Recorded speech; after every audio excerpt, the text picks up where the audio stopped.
What's up guys, my name is Ryan and I spent the last few years exploring the incredible continent of Europe, and I want to show you my favorite places. So here's my Europe Top 100.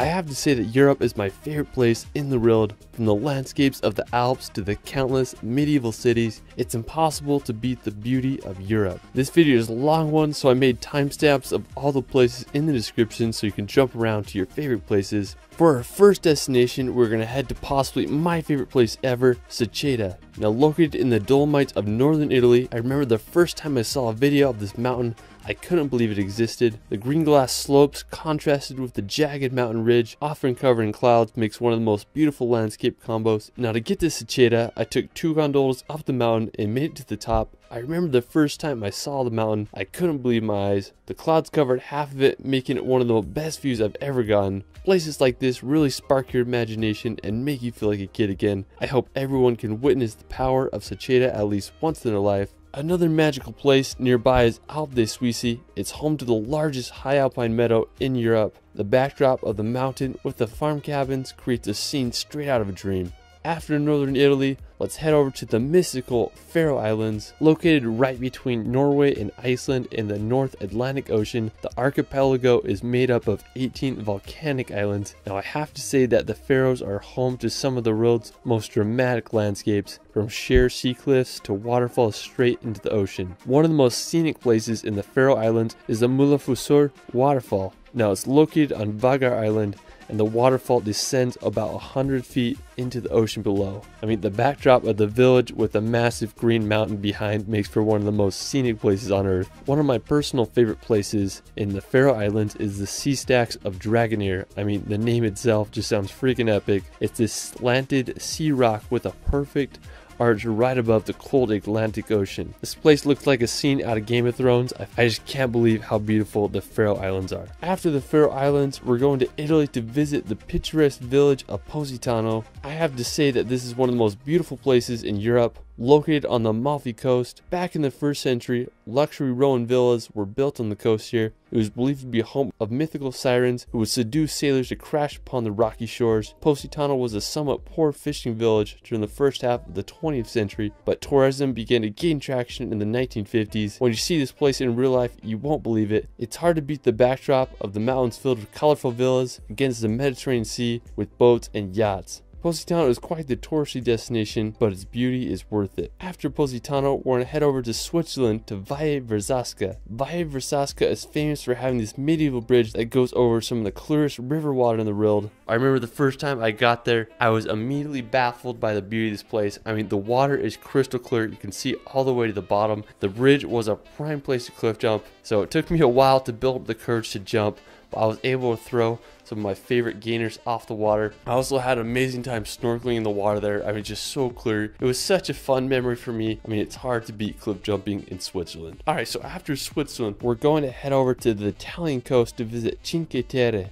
Now, Cinque Terre is made up of 5 seaside villages that date back to medieval times. During the medieval ages, the villages started to be attacked by pirates, so fortifying walls were built to protect them against any future raids. The small town of Vernazza is one of my favorites. It has the only natural port of Cinque Terre. I just can't get over the colorful houses and beauty of the Cinque Terre. It's hard to beat the charm of these Italian villages. After Cinque Terre, we're going to head over to England's Jurassic Coast. Now, while you won't find any dinosaurs here, you might find some fossils on the beach. One of my favorite spots on the Jurassic Coast is Old Harry Rocks. Now, special thanks to my friend David Rule for providing this footage. He has an awesome Instagram and YouTube that I'll provide in the description below. I remember the first time I saw his picture of this place and I was just baffled by the scenery there. The Old Harry Rocks are these sea stacks that are made completely out of chalk that mark the end of the Jurassic Coast. In World War II, the stacks were used as target practice for pilots, so that's kind of crazy. I just love the combination of the green meadows with the white cliffs and the blue ocean. I mean, it's just hard to beat that scenery. After the Jurassic coast, we're going to swim across the English Channel to visit the island of Mont Saint-Michel. Now located 1 kilometer off the coast of France, Mont Saint-Michel is one of the most magical destinations in Europe. It reminds me a lot of Hogwarts. The island was first founded by an Irish hermit, and the construction of the monastery began in the 10th century and was finished in 1523. Due to its strategic position and dangerous changing tides, the island remained protected throughout history. During the 15th century, Louis IX decided to turn the monastery into a prison, and it remained one until 1863. Now Mont Saint-Michel is one of France's most popular tourist destinations. If you are in northern France, you really need to visit this magical place. After Mont Saint-Michel, we're going to head to southern France to the French Riviera. Now located on the southeast quarter of France, the French Riviera is home to some of the world's greatest coastline. It's the perfect contrast between mountains and the Mediterranean Ocean. Some of the most beautiful coastal towns of the Riviera include Saint-Tropez,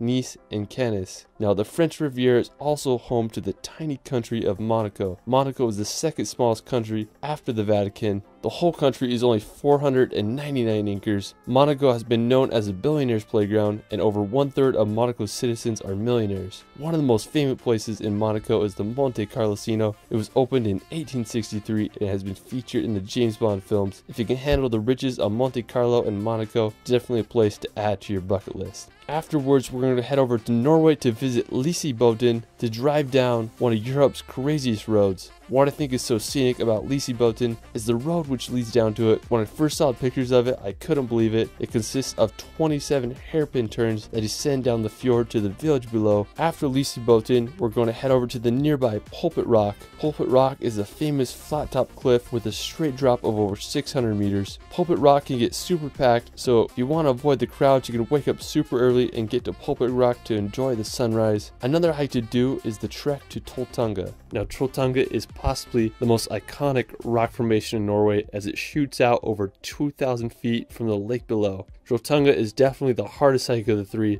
It's a 28-kilometer round-trip trek that takes anywhere from 8 to 12 hours to do. While it is a strenuous hike, it offers some of the best views in Norway.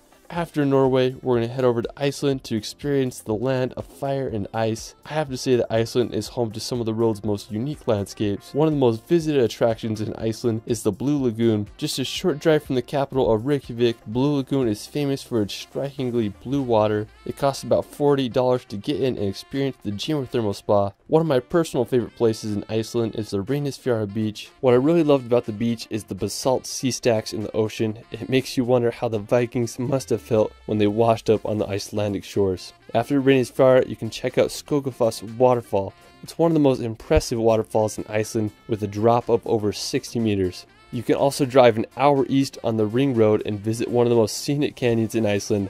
I'm not even going to try to pronounce it, but it looks like something straight out of a fantasy movie. Don't be surprised if you see a troll walking around there. If you drive another 3 hours down the Ring Road, you'll reach Stokesness. It's such a dramatic view with the black sand and the mountain in the background. On the other side of Iceland, you can visit Kirkjufelsfoss. It's this uniquely shaped mountain that looks like Gandalf's hat. There's a waterfall nearby and it makes for an incredible shot. If you go in the wintertime, you might just get lucky and see the Aurora Borealis. There's just so much to see in Iceland, and I hope everyone can see it at least once in their life. After freezing in Iceland, we're going to head over to Greece to visit my favorite island in the world, Zakynthos. Now I've been there twice so far and I just keep wanting to come back. It's one of the most impressive locations that I've ever been. From 1,000-foot white cliffs to the bluest water you've ever seen, Zakynthos has it all. The most famous place in Zakynthos is Shipwreck Beach. Back in the 1980s, a cargo ship from Turkey was carrying illegal contraband and the Greek Navy chased them into this cove where it crashed. Over the years, the sand has built up around the ship and it's created one of the most visually stunning locations in the world. I mean, there's no other place like it. Another one of my favorite Greek islands is Milos.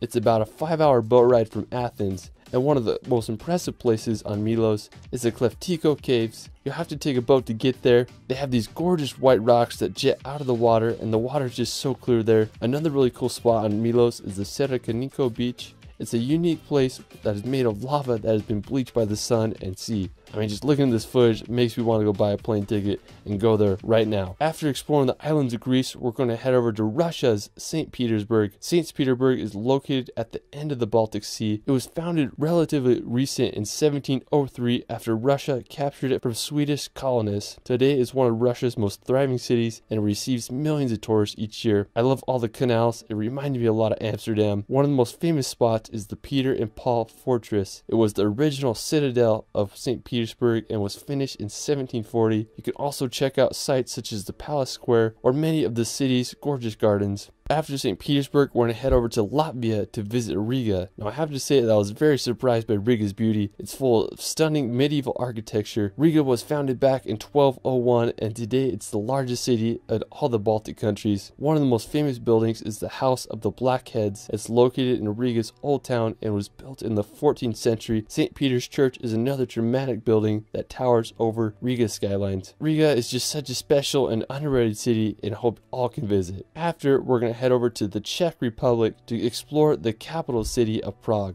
Due to its location and rich history, Prague is known as the political, cultural, and economic center of Europe. One of my favorite attractions is the Charles Bridge. Its construction began in 1357 and it wasn't finished until the beginning of the 15th century. The bridge is decorated with an alley of over 30 statues. I mean, it's just so scenic and such a great feature in Prague. The Old Town Square is also a great place to explore, and the Prague Castle is another beautiful sight to see. It's considered to be the largest ancient castle in the world, and it was built more than 1,000 years ago in the 9th century. I mean, that's a freaking long time. Prague has such a historic vibe, and I hope all can visit. Afterwards, we're going to head to the Netherlands to visit Amsterdam. Now, known for its elaborate canal system, narrow houses, and countless bridges, Amsterdam has a vibe like none other. I was in Amsterdam many years ago, and its impression has always left a mark on me. It's just crazy to think that people were able to construct a city around canals hundreds of years ago. Amsterdam originated as a small fishing village in the 12th century and rose to one of the world's most important trading ports in the 17th century. When I was there, I just had an incredible time just walking around the canals and enjoying the atmosphere of this incredible city. After Netherlands, we're going to head over to Budapest. Now, located in Hungary, Budapest is one of Europe's most photogenic destinations.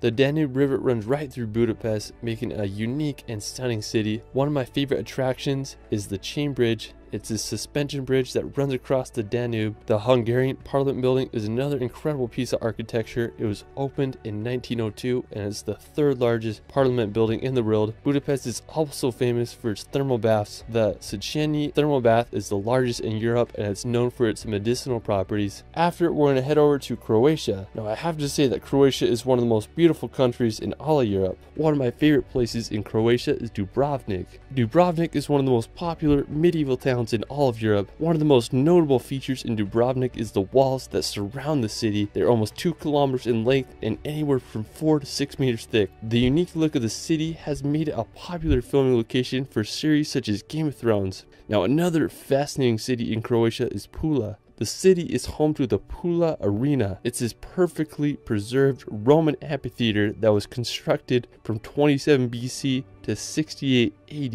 and it's the world's 6th largest surviving Roman arena. Now, right off the coast of Pula is the Brugini Islands. That's a set of 14 uniquely shaped islands. Just have a really distinct look to them. Now, if you want to head inland, you can check out the Plitvice Lakes National Park. It's home to some of Europe's most beautiful lakes and waterfalls. They remind me a lot of Bosnia's Karvika waterfalls. You take an electric boat over the water and explore the 16 terraced lakes of the park. There's wooden walkways to walk and explore. I mean, just such a beautiful place. I can't believe the color of the water there. After Croatia, we're going to head over to Slovenia to visit Ljubljana. Now, while Ljubljana is one of the smallest capitals in Europe with a population of around 300,000, it's one of the most beautiful in my opinion. The crowning feature is the Ljubljana Castle as it overlooks the city. It was built around the 12th century. It's one of the capital's most popular attractions. If you want to venture outside the capital, I'd highly recommend making the hour drive to the fairy tale destination of Lake Bled. It's one of the most beautiful lakes in all of Europe, with a little island and church right in the middle. Another one of my favorite places in Slovenia is the river Socha. This river is over 138 kilometers long and passes through western Slovenia and Italy.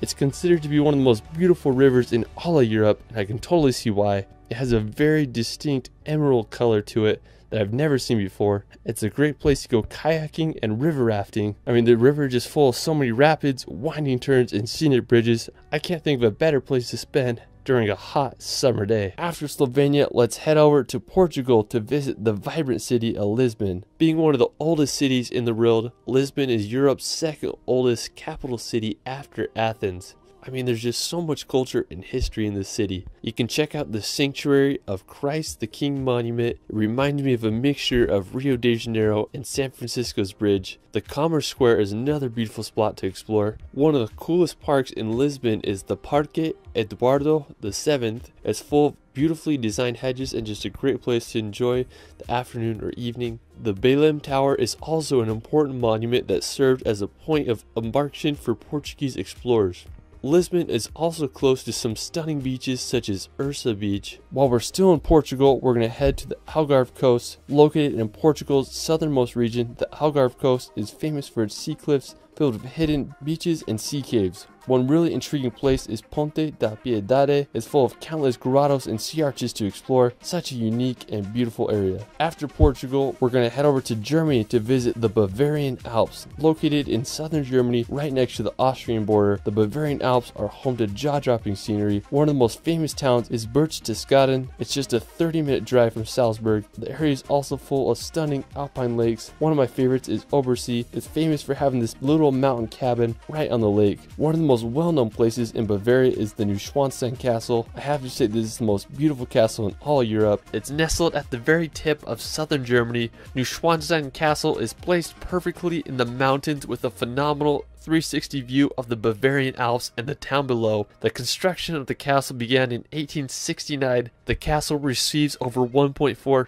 million visitors a year, so it's definitely a tourist hotspot. I mean, I just can't get over the beauty of this castle. It looks like something straight out of a Disney movie. After, we're going to head to Italy's beautiful region of Tuscany. Now located in central Italy, Tuscany is known for its landscapes, history, and artistic legacy. Whenever I think of Tuscany, I just imagine rolling green hills with beautiful farm homes lined with skinny cypress trees. It's just hard to beat the beauty there. It would be a prime place to retire. Now, the capital of Tuscany is the iconic city of Florence. It's considered to be the birth of the Renaissance. One of the most impressive buildings is the Florence Cathedral. When you look at it, you just can't believe how big it is. It was completed in 1436, and it just amazes me that they were able to engineer such a big dome. The Ponte Vecchio Bridge is another historic site as it crosses the Arno River. I just can't say enough good things about Florence. It's such an amazing city with so much history. Another great town in Tuscany is San Gimignano. San Gimignano is a stunning medieval city perched upon a hill. One of the most iconic features of the city is the medieval watchtowers. Currently, there are 14 watchtowers still standing, but during the city's prime, there were over 72 towers with the highest up to 230 feet tall. I mean, I just can't imagine how it must have looked back then. I guess you could say it was the Manhattan of the Middle Ages. San Gimignano's medieval vibe has been untouched throughout time and has become one of the most popular medieval locations in Italy. After exploring Tuscany, we're going to head over to Lake Como. Now located about a 1.5 hour drive from Milan, Lake Como is a sight to see. Known for its picturesque scenery and luxury villas, Lake Como has been named one of the world's most beautiful lakes, and I totally understand why. The lake's beauty has attracted people here since the Roman times. When you go there, you can walk the streets of Bellagio or take a ferry to other lakeside villages. If you're in northern Italy, you gotta check this place out. While we're still in Italy, let's head over to the famous city of Venice. Now, Venice is one of the world's most unique cities. There are no roads and just canals to get around. It's made up of 118 islands, and they are linked by over 400 bridges. Venice was a major financial and maritime power during the medieval ages and the Renaissance, and today it's one of Europe's most popular tourist destinations. When you're there, you can take a ride down the canals on a gondola, or you can check out St. Mark's Square. It's a one-of-a-kind location I hope you all can see. Another one of my favorite places is the magical city of Edinburgh. If you want to go back in time, Edinburgh is a must.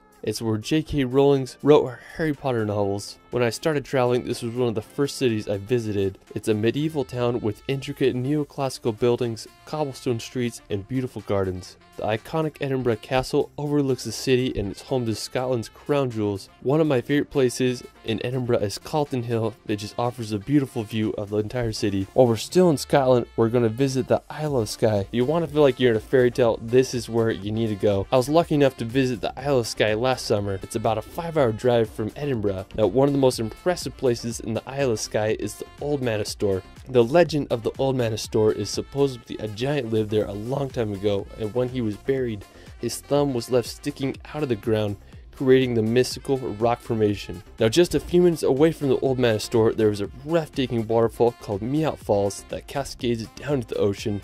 There's a nice viewpoint where you can see the waterfall. If you're looking to find some ferries, you may want to check out the ferry pools. They're these picturesque blue pools that lie at the base of the Black Cuillin Mountains. After Scotland, we're going to head over to the charming capital of Dublin. Now, located on Ireland's eastern coast, Dublin is a city full of charm. The capital is known for its beautiful gardens and architecture. I mean, just such a friendly vibe to it. When you're there, you can take a walk across the River Liffey on the uniquely designed Samuel Beckett Bridge, or you can walk to the coast to experience the Irish Sea. I just love the feel of Dublin. It's just such a magical capital. What's also cool about Dublin is that you can visit most places in the country with a few hours drive. You can make the 3-hour journey to the Cliffs of Moher on Ireland's west coast, or you could venture 2 hours to the spooky, dark hedges in Northern Ireland. There's just so much to experience. After Ireland, let's head over to Poland to visit Warsaw. Located on the Vistula River in east central Poland, Warsaw is the capital and largest city in the country. Warsaw began to grow in the 16th century and was called the Paris of the North, but Warsaw was damaged extensively during World War II, with 85% of its buildings in ruins. Today, it's a bustling capital with a population of 1.8 million.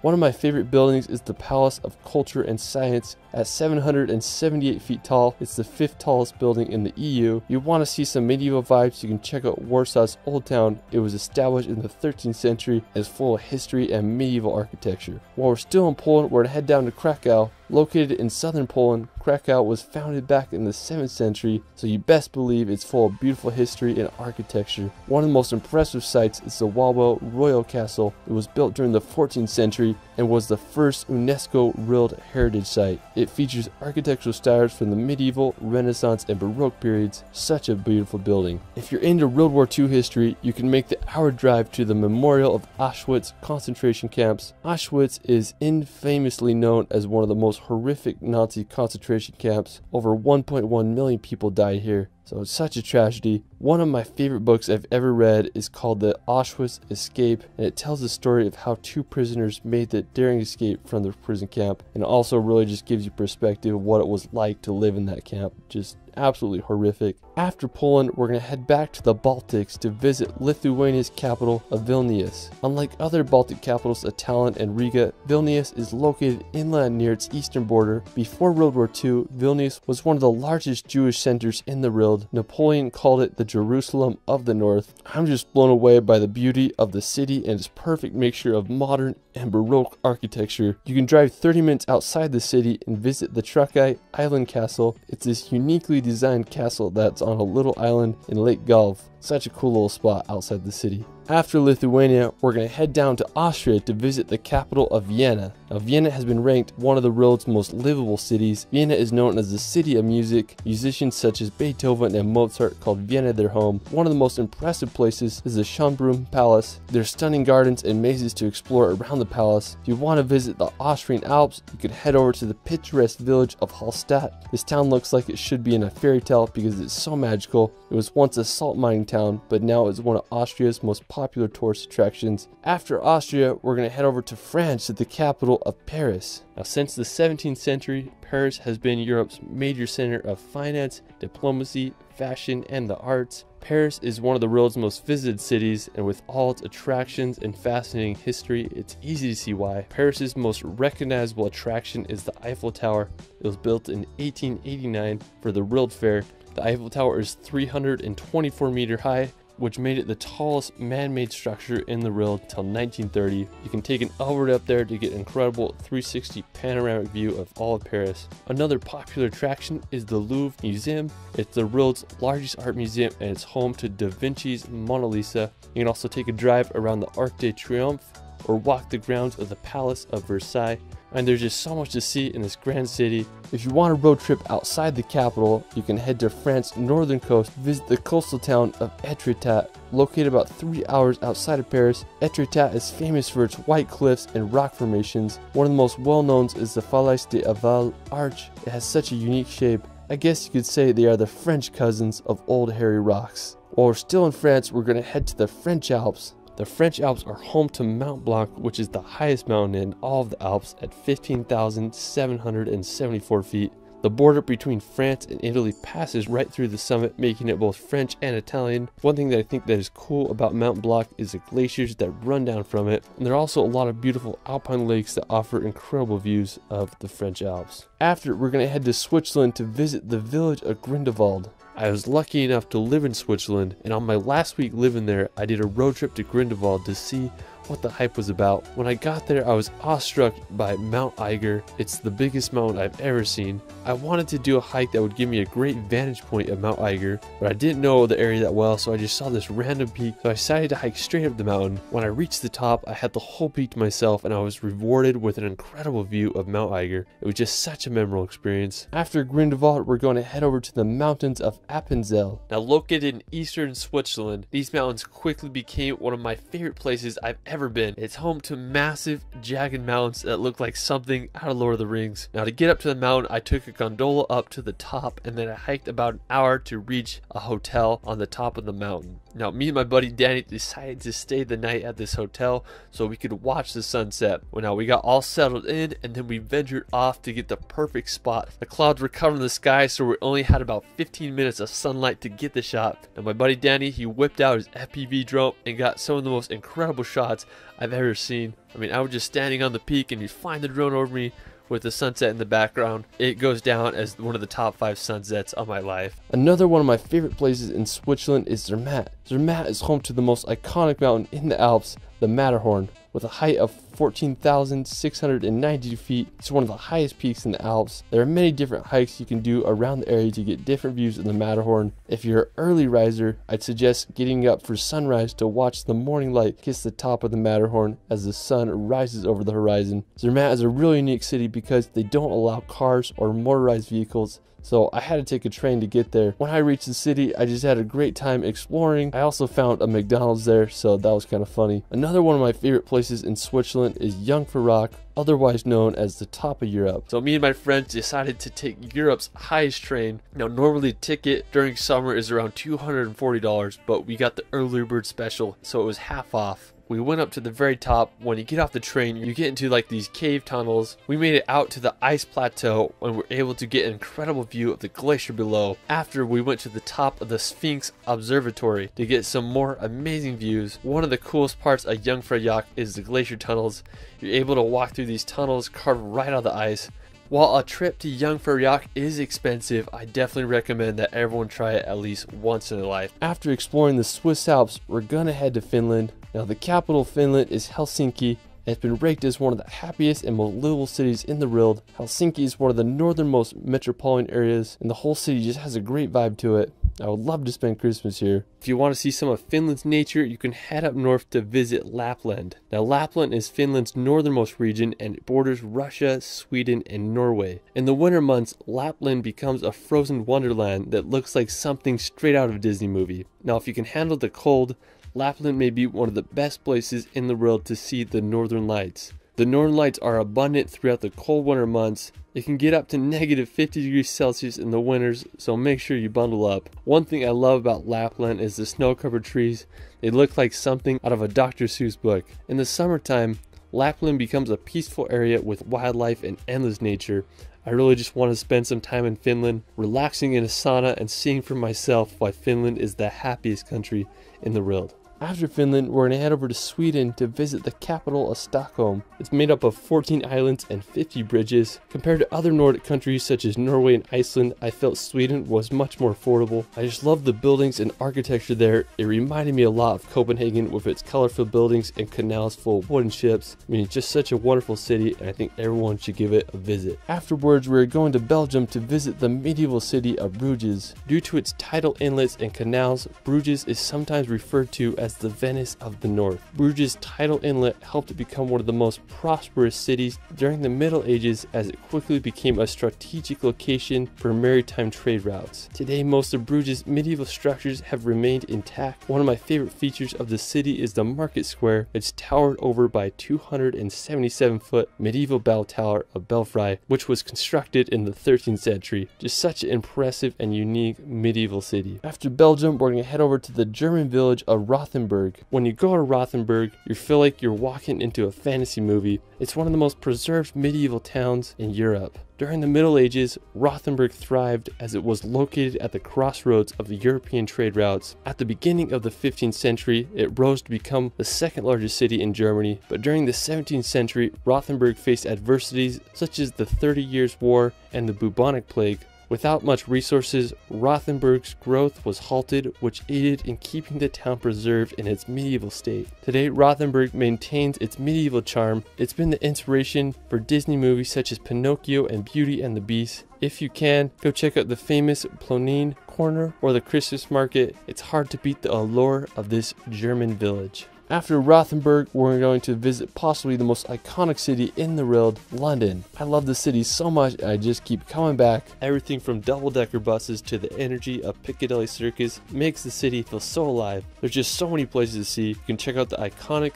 Big Ben and walk across the bridge to see the Palace of Westminster. There's the Tower Bridge, which is possibly the most famous bridge in all London. You can go see the Stoic Guards at Buckingham Palace or take a ride on the London Eye. If you haven't already been to London, I'd highly recommend visiting when you can. It's hard to beat the London atmosphere. There's no city like it in the world. Alright, so after exploring London, we're going to make the 2-hour drive over to Stonehenge. Located in Wiltshire, England, lies one of the most famous man-made rock structures in the world. There's a lot of mystery surrounding Stonehenge, like what was its purpose and how was it made. Archaeologists believe it was constructed back between 3000 to 2000 BC. Stonehenge consists of a ring of rocks, each being around 13 feet high and weighing nearly 25 tons each. It's unclear what the exact purpose of Stonehenge was. It's believed that it was used as an astronomical observatory or a religious site. Either way, it sure makes you stop and think how people thousands of years ago were able to construct this. After Stonehenge, we're going to head over to visit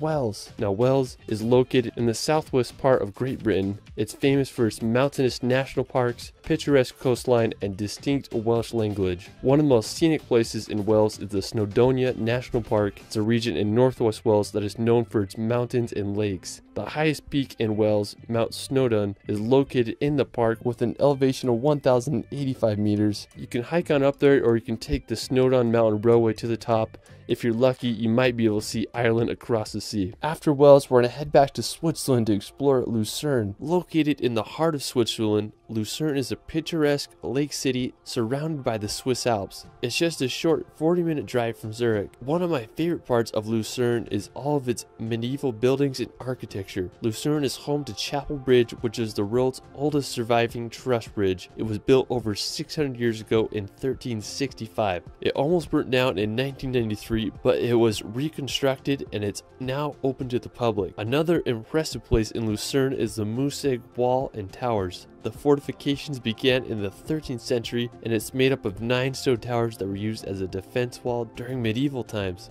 Aside from all the history, Lucerne is just a beautiful city to walk around and explore the lake and all the surrounding scenery. While we're still in Switzerland, we're going to head over to the capital of Bern. Now, in my opinion, I think Bern is one of Europe's most beautiful capitals. I love how the blue waters of the Aare River winds perfectly through the city. Now, Bern's origins date back to the 12th century, and today the capital hosts a population of just over 1 million people. Now, one of the most impressive places in Bern is the Old City. It's the medieval part of Bern. One of the most prominent features is the Cathedral of Bern. It started construction in 1421 and it's the tallest cathedral in all of Switzerland at a height of 100 meters. Bern is just such a wonderful city and I hope you all can visit one day. Another one of my favorite capitals is Denmark's Copenhagen. Now, Copenhagen started as a Viking fishing village in the 10th century. Today, Copenhagen is the cultural, economic, and governmental center of Denmark. One of the most recognizable places in Copenhagen is the Nyhavn Canal. It's a 17th century canal that is lined with beautifully colored houses and historical wooden ships. It's just a great place to walk around and enjoy some Danish restaurants and cafes. Another impressive spot in the city is the Copenhagen Opera House. It's one of the most modern and expensive opera houses ever built with an estimated cost of $500 million. Copenhagen is just such a great city to walk around and explore all the hidden treasures. After Denmark, let's head over to the beautiful city of Tallinn. Located in Estonia on the coast of the Baltic Sea, Tallinn received its city rights in the year 1248, and during medieval times it quickly became a major trading hub due to its strategic positioning. As for the city, one of the most impressive places is Tallinn's Old Town. It's one of Europe's most well-preserved medieval cities. I just love all the buildings and architecture there. Tallinn was also just featured in Christopher Nolan's new film Tenet. If you haven't seen that yet, your mind's gonna be blown. Anyways, if you want to visit one of Europe's most trending cities, you have to give Tallinn a visit. After, we're going to visit Montenegro's coastal town of Kotor. Located in what some consider to be Europe's southernmost fjord, Kotor is one of the most well-preserved medieval old towns in all the Balkans. It's grown in popularity over the years and it's a popular cruise ship stop. If you want to get one of the best views of Kotor, you can drive up the Serpentine Road to get a panoramic view of the entire bay and surrounding mountains. I mean, just what a beautiful city. From Kotor, you can make the 30-minute drive over to the nearby islet of Sveti Stefan. It's this 15th century island fortress that has been converted to a 5-star luxury resort. If you can afford it, it would be quite the place to stay. While we're still in Montenegro, we're going to check out the Đurđevica Tata Bridge. This is one of the coolest arch bridges that I've ever seen. The bridge was finished in 1940 and it consists of 5 arches, with its highest being over 564 feet above the river below. I mean, just such a crazy looking bridge. Alright, after Montenegro, we're going to head over to the neighboring country of Bosnia and Herzegovina. Known for its beautiful rivers, medieval bridges, and fascinating history, it's quite the place to visit. Now, one of my favorite places in the country is the city of Mostar. The most popular feature of the city is the Old Bridge. It's an Ottoman bridge from the 16th century. It stood for 427 years until it was destroyed in 1993 during the Croat-Bosniak War, but in 2004 it was rebuilt. Another really cool spot in Bosnia is the Kravica waterfalls. Only a 40-minute drive from Mostar, the Kravica waterfalls are home to an incredible amphitheater of cascading waterfalls, with some as high as 25 meters tall. What's cool is they let you swim there, so it's just a great place to spend during the warm summer months. Afterwards, we're going to head over to Greece to visit the medieval monasteries of Meteora. Located in central Greece, Meteora is home to 6 monasteries built upon nearly inaccessible rock pillars. During the 14th century, monks were facing attacks from Turkish raiders, so they needed a place where they could worship in safety. They decided to start building the monasteries upon the rocks. These places of worship were perfect for the monks because the only way to reach them was by climbing long ladders. The monasteries became a place of refuge and over 20 monasteries were built during the 14th century. I was lucky enough to go here a few years ago. When I got there, I was just amazed by the architecture of these monasteries. They are perched perfectly on the cliff edge, and you wonder how people could have built these in the medieval times. If you're ever in Greece, make sure you visit this magical place. Another incredible spot in northern Greece is Mount Olympus, or otherwise known as the mythical mountain of the gods. At 9,570 feet high, it's the highest mountain in all of Greece. According to Greek mythology, this is where Zeus and other Greek gods resided. If you want to hike the mountain of the gods, it's recommended to do the hike in 2 to 3 days, and I'd recommend having a guide because it can be quite dangerous and a confusing hike. While we're still in Greece, we're going to head over to the iconic city of Athens. It's the capital and largest city in Greece, and it's one of the world's oldest cities. Athens is such a wild place with so much history. One of my favorite places in Athens is the Acropolis. If you want to get into Parthenon, it costs about 20 euros, so it's a little expensive, but it's totally worth it, especially if you're there. When I went to the Acropolis, I was able to get some of my favorite time lapses over the city. They're just an endless sea of white buildings with mountains in the background. If you do go to Greece, I recommend exploring Athens for at least a day or two. It's just such a unique place. After, we're going to head over to Bulgaria to visit Sofia. Located in western Bulgaria, Sofia is the country's capital. One of the most famous places in Sofia is the Alexander Nevsky Cathedral. It was completed in 1912. I love the gold-plated dome roofs. It has just such a unique look to it. While we're still in Bulgaria, we're going to head over to the east coast to visit Varna. Now, Varna is located right on the coast of the Black Sea. I went there last summer to film a video for a hotel, and I had no expectations, but I was pleasantly surprised by its beauty and history. It reminded me a lot of California's coastline. It had great beaches, wonderful weather, with tons of entertainment.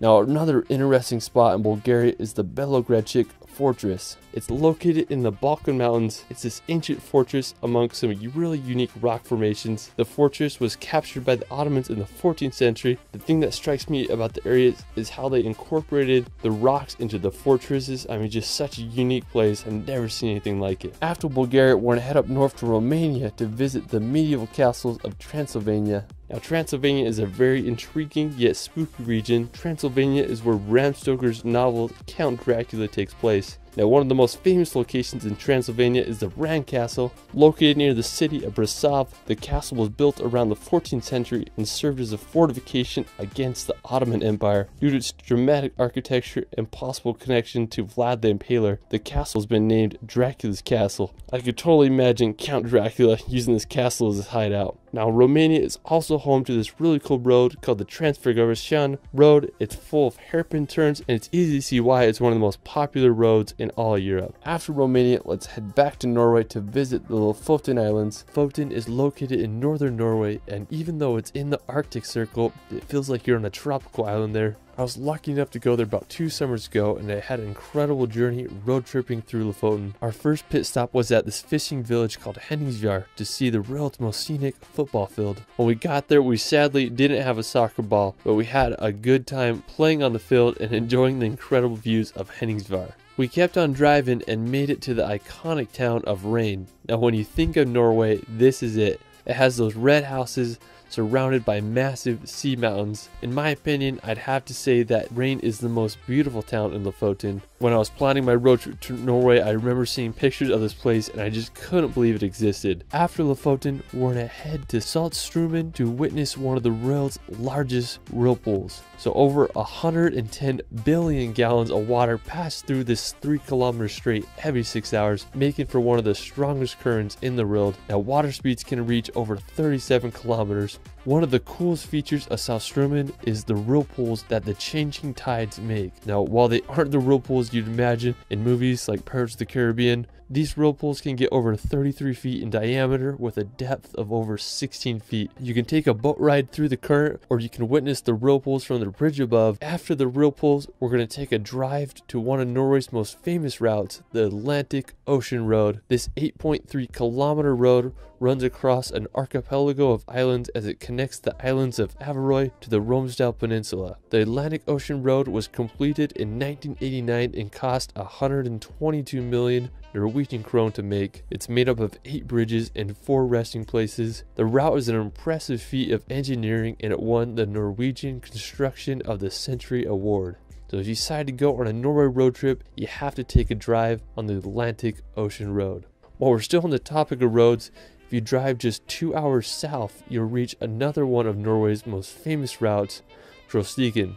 Now, Trollstigen, or the Troll's Path, is a serpentine road that makes over 11 hairpin turns as it descends on a 10% decline to the valley below. Trollstigen has 2 powerful waterfalls that pass through the road. The Stigfossen waterfall has a total height of 240 meters. I mean, that's just freaking huge. Another really cool place in the area is Trollveggen, or the Troll's Wall. It's Europe's tallest vertical overhanging rock face at about 3,600 feet high. I mean, it's just unbelievable. Alright, after Trollstigen, you can make the 2-hour drive south to visit the Geiranger Fjord. Now, Geiranger Fjord is one of Norway's most popular destinations. The fjord is over 260 meters deep and is surrounded by massive mountains that are over 1,600 meters high. There are many viewpoints to get the best perspective of the fjord. One of the most spectacular features of Geiranger Fjord is the Seven Sisters waterfall. The waterfall consists of 7 separate streams that descend 410 meters to the water below. The best way to see the fjord is by boat. You can take a cruise ship or a 1-hour ferry of Geiranger to Helisilt for about $35.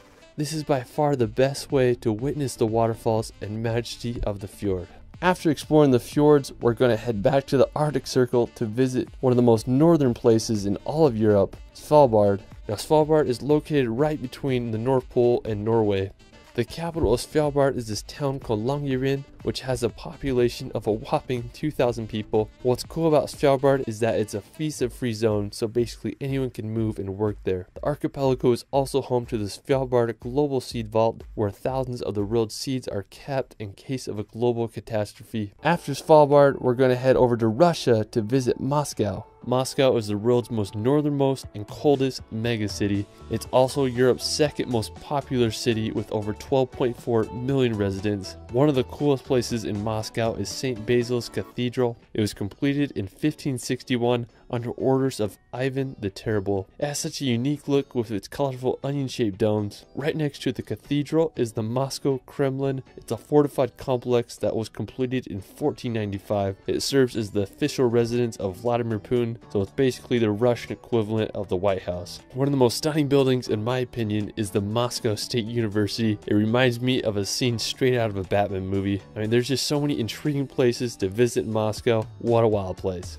Russia is also home to the tallest mountain in Europe, Mount Elbrus. Located in southwestern Russia stands this massive 18,510 foot high stratovolcano. It's the 10th most prominent peak in the world. Now it's a dormant volcano with 2 peaks. I mean, the mountains in the area remind me a lot of the Swiss Alps. I just can't believe how big they are. So if you want to hike to the top of Mount Elbrus, climbing isn't very technical. You're mostly walking with crampons on snow to the top, but the climb can be very challenging due to altitude and unpredictable weather. A lot of people compare its difficulty to climbing Mount Kilimanjaro. While I've never been to Russia, I'd love to summit this mountain one day. I just think it would be such an adventure. Afterwards, we're going to head over to Turkey to visit the notorious city of Istanbul. Istanbul is one of the most fascinating places. It's a transcontinental city, which means that Istanbul is part of both Europe and Asia. The Bosphorus Strait, which is considered to be the boundary between Europe and Asia, runs right through the capital. Istanbul is the most populated city of all of Europe with a population of over 15 million. The history of Istanbul is endless. It was settled as far back as 7th century BC and it became the capital of the Roman Empire in the year 330 AD. One of my favorite features of the city is the Galata Tower. It's a uniquely shaped medieval building that dominates the skyline. It was built in 1348 and the tower was used to spot fires. One of the most important features of Istanbul is the Hagia Sophia. It was built all the way back in the year 537 AD as a Christian church, but after the fall of Constantinople in 1453, the church was converted to a mosque by the Ottoman Empire. At the time of its completion, it was the world's largest interior space and the first building to use a fully pendative dome. I mean, just such an amazing structure. After, we're going to visit the famous city of Barcelona. Now, when you think of Spain, this is what you probably imagine. Barcelona is home to incredible architecture, Mediterranean beaches, and an energetic vibe all around. The most iconic attraction in Barcelona is La Sagrada Familia. It's this Roman Catholic minor basilica that began construction over 138 years ago, and it still isn't finished. It's anticipated that construction will be finished in 2026, but who knows? All I know is one of the most unique buildings in the world, and I still can't get my head around that it's been in construction since 1882. After Barcelona, we're going to head over to the wild island of Ibiza. Now, while Ibiza is known for crazy nightlife and party city, it also has some of the world's best beaches and cliff jumping. Me and my brother decided to go to Ibiza for Halloween because why not? Anyways, we spent the first few days exploring the island, and honestly, I was pretty disappointed because I couldn't find any really cool cliff jump spots. But on our last day, we had just a few hours before our plane was about to take off, and we found this secluded cove. We hiked down and made sure the water was deep enough, and we found this perfect cliff, and I threw some jumps off, and then my brother did a wild double backflip off the cliff. Another incredible place in Spain is the volcanic Canary Islands. They're located off the coast of northwestern Africa. Canary Islands are home to some of the world's most unique landscapes. You might as well call them the Hawaiian Islands of Europe because that's what they remind me of. The biggest and most populated island on the archipelago is called Tenerife. One of the craziest places in Tenerife is the cliffs of Los Gigantes. They are these massive sheer cliff walls that rise 800 meters out of the ocean. While we're still in the Atlantic Ocean, we're gonna head over to Portugal's archipelago of the Azores. Located right in the middle of the Atlantic Ocean, the Azores are a group of 9 islands like none other. They remind me of a hybrid between New Zealand and Hawaii with its rolling pastures and green scenery. The largest island on the Azores is São Miguel. One of the most stunning places on the island is Lago das Sete Ciudades. It's a twin lake situated in the crater of a volcano. The highest point in the Azores and all of Portugal is the massive Mount Pico. The stratovolcano is over 7,713 feet high and last erupted in 1720. While we're still in Portugal, we're going to head over to the island of Madeira. Located off the northwest coast of Africa, Madeira is an archipelago of 4 islands. It was claimed by Portugal in 1419. Madeira is known for its idle climate, rugged mountains, and also the birthplace of Cristiano Ronaldo. One of the coolest places in Madeira is Pico do Arriero. It's Madeira's 3rd highest peak. The weather on top can be quite unpredictable. You might get lucky and be above the clouds. After, we're going to head to the 2nd largest island in the Mediterranean, Sardinia. Now, with some of Europe's best coastline, pristine beaches, and the clearest water you've ever seen, Sardinia is the place to be. One of the most impressive places on Sardinia is the Baunai coast. It isn't the easiest place to reach. Most beaches require a long hike or a trip by boat, but that's what makes it so special. After Sardinia, we're going to head back to Italy's mainland to visit the capital of Rome. Now, Rome may be the most famous and iconic capital in the world. Its history spans over 28 centuries, with its founding taking place in the year 1753 BC. During ancient times, Rome's population peaked around 1 million people. It's just crazy to think that a city was so advanced that it could support so many people during that time. Ancient Rome's architecture stands today and draws millions of tourists each year. One of the most well-known structures of the capital is the Colosseum. It's the largest amphitheater built at its time and could hold anywhere from 50 to 80,000 spectators. You can marvel its architecture from the outside or take a guided tour to witness the interior. One of my personal favorite attractions in Rome is the Trevi Fountain. It's this Baroque styled fountain that was completed in 1762. If you do go, the earlier the better because you can get super crowded there. While we're still in Italy, we're going to head over to the nearby San Marino. The Republic of San Marino is a microstate completely enclosed by Italy. The history of this small country is absolutely fascinating.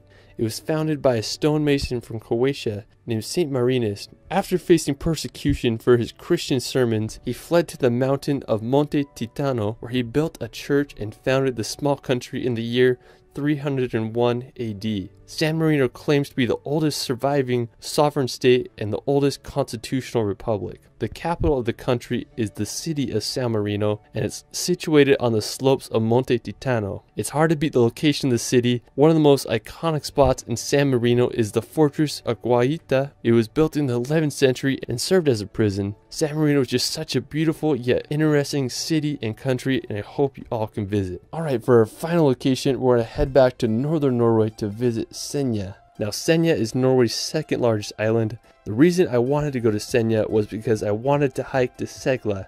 Anyways, I drove to this town called Fjordard and I got to the base of the hike. It was a surprisingly difficult hike, but eventually I made it to the top and I was just baffled by the view. The rock formation rose hundreds of meters out of the ocean. It was just like nothing I've ever seen before. Now, I was just having an amazing time and I decided I wanted to spend the night on top of the mountain so I could see the northern lights. All I had was a blanket and I used my camera bag as a pillar, so I found this little mossy cliff ledge and I set up camp there and waited for the northern lights to show up. Around 11 p.m. I woke up to the aurora borealis above my head. I couldn't believe what I was seeing. They moved surprisingly fast, like snakes in the Arctic sky. And seeing those lights made me feel like a kid again, and it will forever be one of the most special nights of my life. Some nights you don't need to fall asleep to start dreaming.